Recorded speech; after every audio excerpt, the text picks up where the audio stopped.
Hey, how you doing? It's Clayton Teeny from the First Home Buyer Club. 100 lessons in 100 days, day 41, lesson 41. Today, what I wanted to chat about was the cost of owning a home. So obviously, we all look at owning a home and it's great to own one, but you need to be aware that there's going to always be other costs associated with owning a home, and you need to understand that fits inside your budget.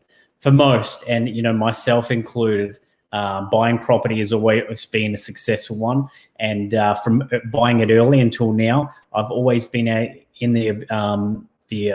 sorry, I've gone lost a word there. I've always had the ability to pay off extra repayments to bring that loan down faster. I'm now in a point where my offset account offsets the mortgage, and I don't actually pay interest. And the beauty about that is knowing now that 100% of the money that goes into my mortgage is just like savings, right? So the cost of living now is zero. So here's things that I want to talk about, 5 steps, and I'm going to discover a few other things that we're going to chat about today in regards to owning our own home, and more importantly, what you need to consider. Now, I am aware, though, that there are some people out there that buy homes, struggle to get by, and it's really a horrible situation to be in. That's why you need to understand these 5 steps. The first one we're going to talk about when purchasing a home is really understand your budget and what you can actually afford, right? So here's the thing. If you're renting a home at $400 a week and you're only saving $50 or $100 a week, it doesn't leave you much of a buffer, right? So I always say a basic rule of thumb, and don't quote me on it, and there's no significance to the rule apart from the fact that you should be saving at least $200 on top of whatever you pay in rent if you're looking at buying a comparable home.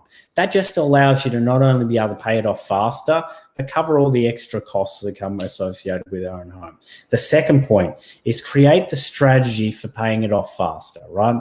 Now, everyone goes, you buy a home, you're stuck in it for 30 years. That's not correct. Make those extra payments when you can. Set up that offset account.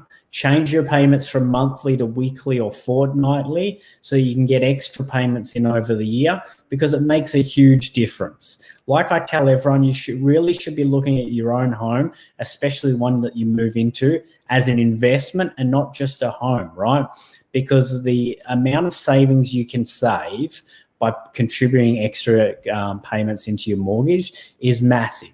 On 4%, it's something like 72%.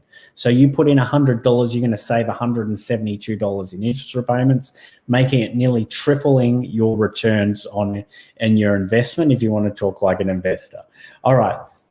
Point number 3, know there are associated costs with owning a home. You got to pay for things like rates, water, insurances. Make sure you allow for them inside of it. And depending on the suburb that you're looking at, I always say, as a rough rule of thumb, allow at least $70 to $80 a week to cover everything. But depending on where you go, it may fluctuate either up or down. You can always jump on Google and find out this information. The council websites will show it. And especially with insurances, Google it and find out what's the cheapest and what's the best going around. Bundle all your insurances, your car, your home, your contents, and anything else you have to try and get better deals. Because at the end of the day, don't be loyal to someone, or don't be lazy and stay with the same company you've always been with just because you've always been with them.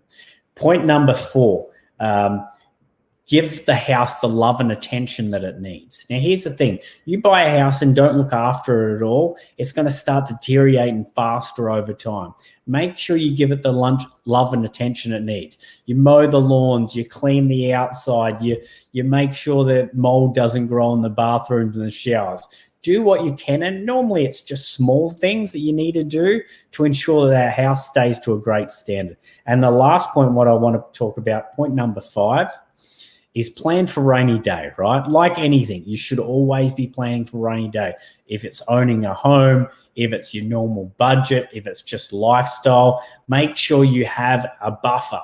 Now, if that's one account that you have for everything, just make sure you're contributing something. Now, if that goes in the offset account and you just up here know that you always have the buffer, that's perfectly fine.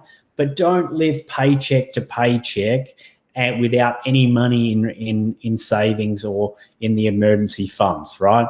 Because what happens then, as soon as something bad happens, you'll start to stress and worry, and then we'll create issues. They're the 5 steps. The other thing what I really want you to focus on is create that budget, write things down, understand your bills, and allow for it. Because here's the problem: when you're not creating a budget, you don't know where your money's going.